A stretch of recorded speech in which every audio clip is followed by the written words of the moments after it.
చెప్పండి. నేను బంగాళ స్రవంతి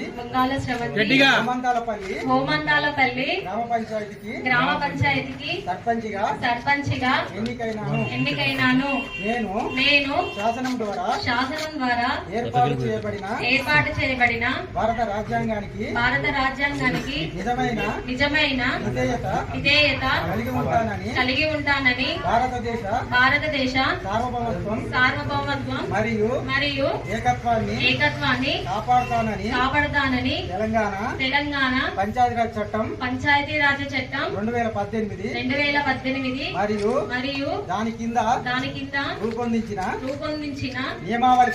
నియమావళి ప్రకారం నా విధులు మరియు బాధ్యతలను భయమో పక్షపాతము లేకుండా నిష్ఠతో మరియు నిజాయితీతో నిర్వహిస్తానని ప్రమాణం ధృవీకరణ చేస్తున్నాను.